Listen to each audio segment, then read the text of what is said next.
Dear students, business law के important question देखिए। इसमें प्रायोरिटी दे रहे हैं यूनिट सेकंड को। अब यूनिट सेकंड को प्रायोरिटी देने का कारण यह है कि इसके अंदर एक तो नंबर ऑफ क्वेश्चन सिंपल है, दूसरा आप उलझेंगे नहीं।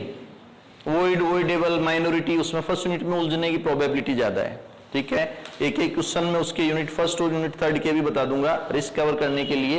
बाकी यूनिट सेकंड को आप प्रायोरिटी दें। इसमें फर्स्ट क्वेश्चन आप अनपेड सेलर वाला करें, याद होगा ये तो आपको। अनपेड सेलर का क्वेश्चन करें आप, इसका मीन और राइट्स अगेंस्ट गुड्स और अगेंस्ट दोनों ही कर लें ना। हिंदी में लिखूं कि आदत विक्रेता अर्थ, आदत विक्रेता इसका अर्थ बताइए और इसके अधिकार, राइट्स। ठीक है, सेकंड क्वेश्चन आप डिस्ट्रिक्ट फोरम वाला करें।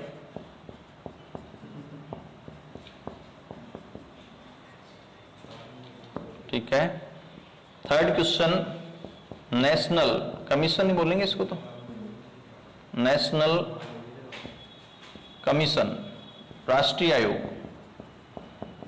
ये दोनों सेम से हैं, इसलिए ज्यादा टाइम नहीं लगेगा। डिस्ट्रिक्ट फोरम करने के बाद नेशनल कमीशन फटाफट याद हो जाएगा। फोर्थ है कंडीशन और वारंटी, इसमें डिफरेंट हो जाएगा।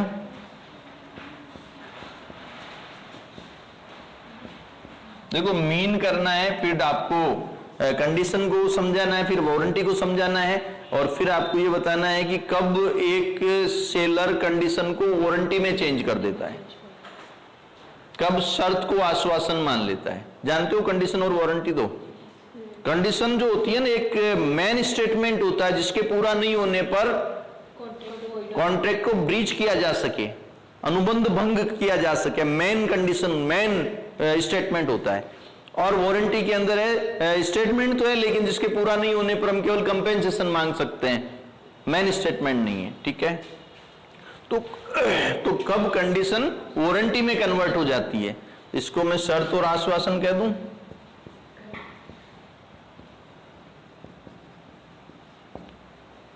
ठीक है, और एक आप इसमें कर लें सेल एग्रीमेंट, सेल्स एग्रीमेंट, विक्रय अनुबंध, एग्रीमेंट ऑफ सेल्स।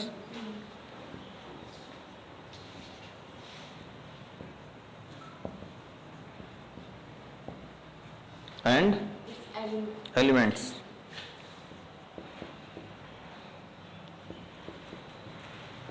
ये आप करें। ठीक है, इससे कहीं छोटे और बड़े भी साथ में हो जाएंगे। जैसे डिस्ट्रिक्ट फॉर्म का एरिया क्या है, नेशनल फॉर्म कमीशन का एरिया क्या है, जब ये देखेंगे तो इनमें कंपेयर करेंगे तो स्टेट वाले का भी एरिया देख लेंगे, क्षेत्राधिकार। ठीक है, ये समझ में आ गया ना हिंदी वालों के? तुम नाराज हो जाओगे। ये जिला मंच किस प्रकार सुनवाई करता है प्रक्रिया, और नेशनल मतलब राष्ट्रीय आयोग।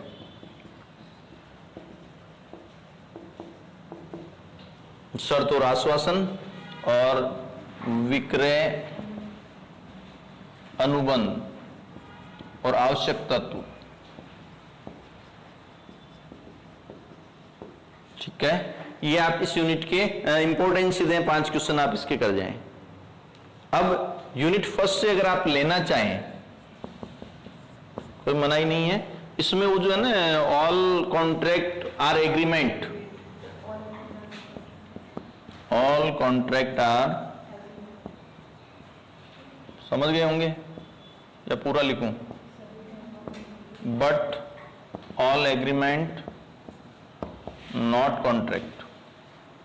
हिंदी वालों के लिए सभी, अरे नहीं, सभी अनुबंध ठहराव होते हैं।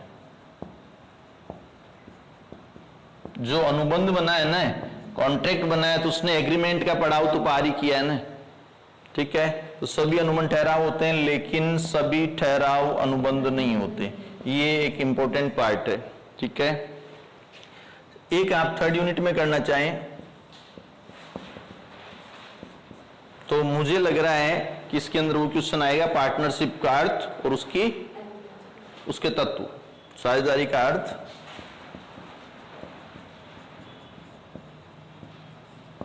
और तत्व, मतलब कम से कम 2 होने चाहिए, एग्रीमेंट होना चाहिए, जो आपको याद है, ठीक है। ये आपके बड़े क्वेश्चन आ गए। अब इन बड़े क्वेश्चन में कई छोटे क्वेश्चन आ गए, और इसमें आप एक एजेंसी वाला भी कर जाना ना, एजेंसी कब स्थापना होती है और कब समापन, विधियां, एजेंसी की परिभाषा, स्थापना कैसे होती है और कैसे समापन होता है, और टाइम रहे आपको याद है तो एजेंट के राइट्स भी ज्यादा हो जाएंगे, कोई बात नहीं, टाइम पे निर्भर करता है, बाकी आपका काम इससे हो जाएगा। अब मैं 4 मार्क्स की 5 मार्क्स की बात करता हूं, तो आपको 5 मार्क्स वाले, ये 5 मार्क्स वाले में यहां कर दूं, क्वासी कॉन्ट्रैक्ट, अर्ध अनुबंध,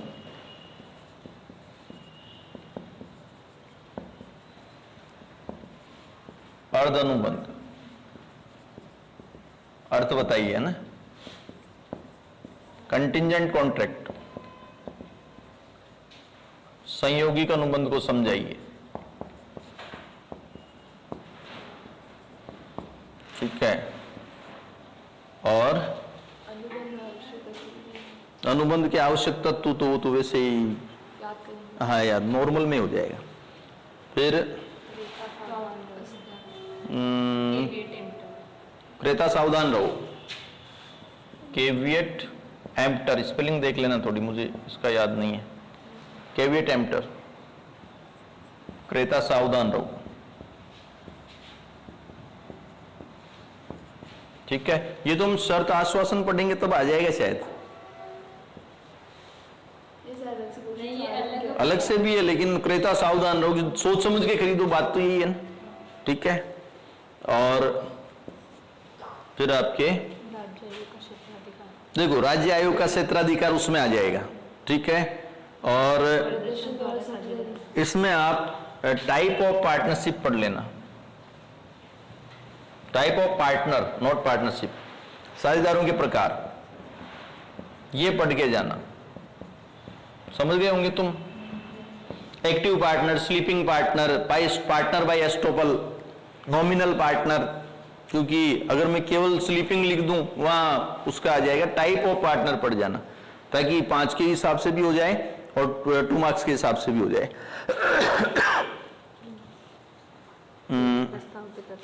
अब कंज्यूमर प्रोटेक्शन एक्ट है ना, उसके उद्देश्य आप इसमें आराम से आ जाएगा, जब आप ये पढ़ोगे ना डिस्ट्रिक्ट फोरम और नेशनल कमीशन, तो कंज्यूमर प्रोटेक्शन एक्ट को तो थोड़ा पहले डिफाइन करोगे ना, तभी तो डिस्ट्रिक्ट फोरम पे जाओगे कि कंज्यूमर प्रोटेक्शन एक्ट, उपभोक्ता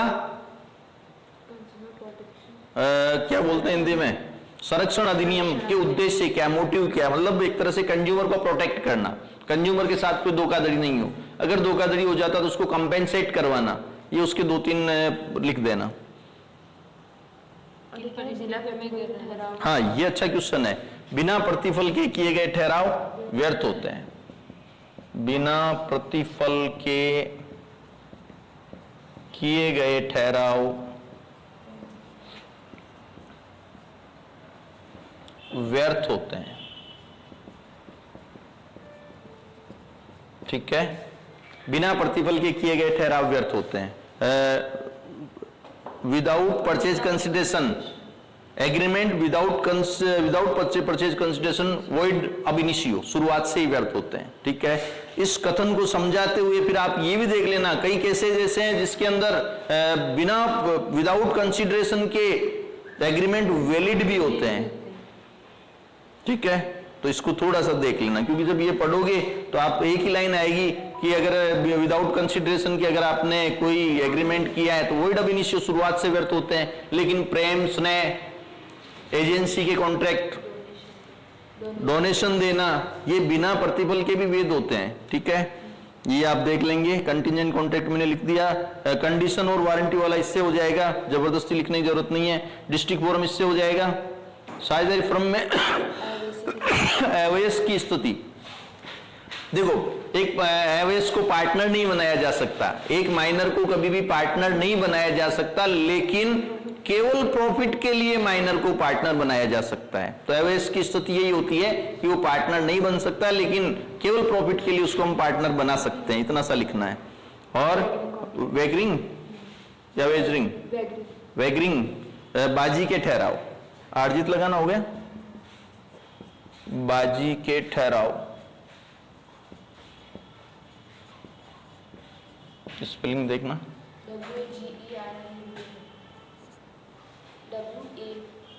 ठीक है।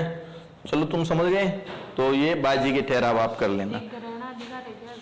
राइट ऑफ लीन में इसलिए नहीं बता रहा हूं कि ग्रहणाधिकार इसमें आ गया। देखो मैं जानबूझ के क्वेश्चन थोड़े कम कर रहा हूं। जब राइट ऑफ लीन इसमें आ गया, माल को रास्ते में रोकने का अधिकार इसमें आ गया, रीसेल से रिलेटेड आप जब ये पढ़ोगे तो इसमें आ गया, डिस्ट्रिक्ट फॉर्म में कितने रुपए के केस लिए जाते हैं इसमें आ गया, डिस्ट्रिक्ट फॉर्म के मेंबर्स का कार्यकाल इसमें आ गया, 5 वर्ष 65 वर्ष जो बता रखा है। मतलब कई क्वेश्चन इसमें हिडन है। अब उनको मैं अगर लिखाऊंगा तो आपको लगेगा कि पेपर बहुत बड़ा दिया है सर ने।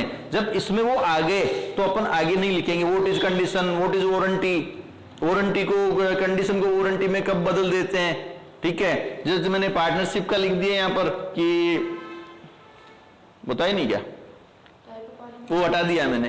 टाइप ऑफ पार्टनरशिप साझेदारी का अर्थ और उसके तत्व, तो उसमें आ गए, ठीक है। काफी सारे मतलब इसके अंदर आ गए। अब मैं ले रहा हूं कि आपको डिफरेंट किस्में याद करने ताकि और छोटे जो बचे हुए आ जाएं। डिफरेंट करने ना,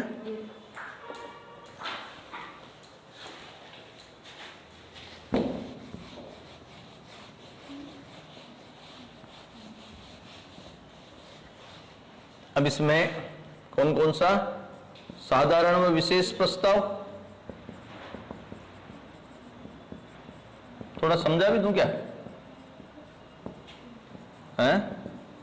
नहीं, चलो रहने दो। अगर प्रस्ताव किसी व्यक्ति विशेष के सामने किया जाता है तो विशेष प्रस्ताव कहलाता है। स्पेसिफिक पर्सन के लिए किया जाता है। जैसे मैं सिर्फ इसको कुछ कहूं तो स्पेसिफिक, मैं तुम सबको कहूं जिसमें कोई भी एक्सेप्ट कर सकता है तो सिंपल, ठीक है। समाचार में एड आती है वो साधारण वाला। व्यर्थ ठहराव और व्यर्थ अनुबंध, एक मिनट, व्यर्थ ठहराव,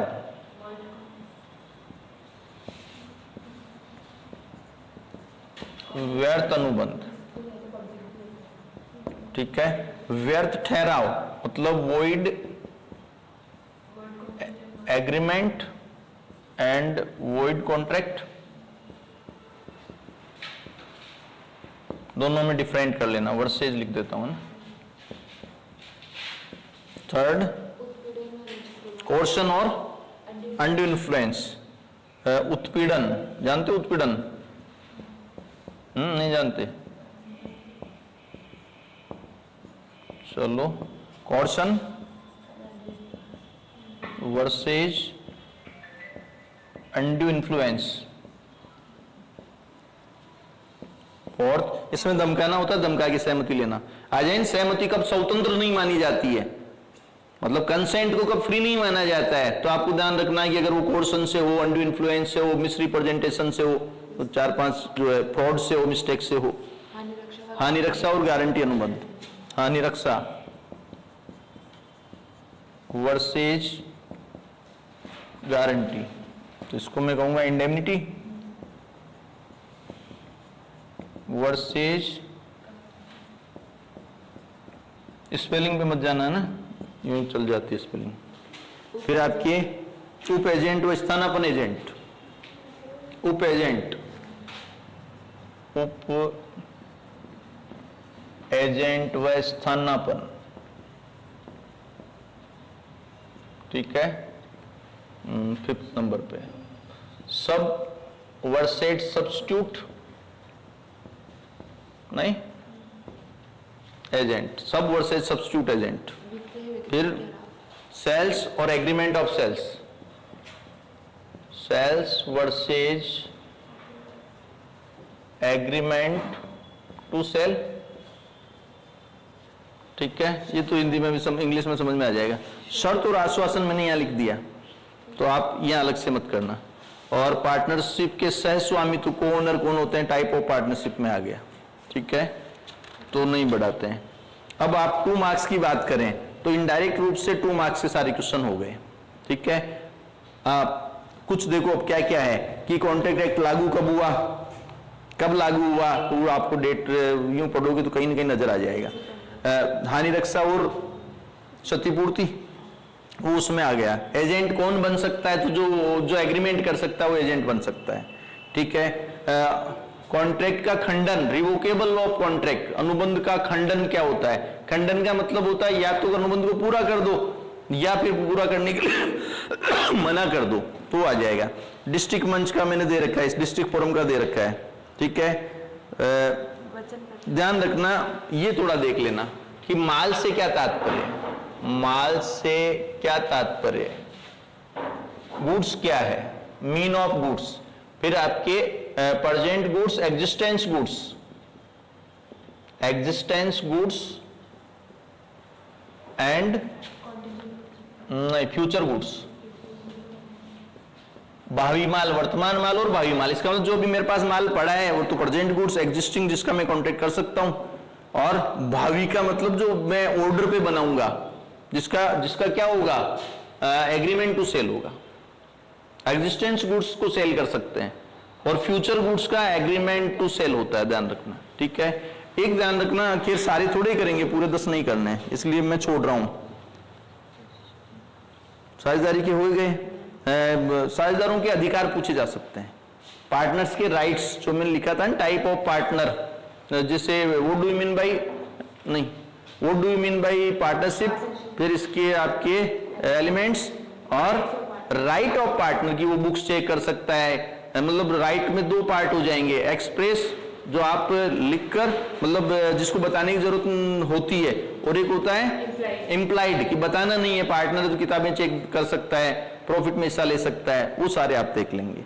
ठीक है, एक आप प्रस्ताव का अर्थ ये तो कर ही लोगे ना।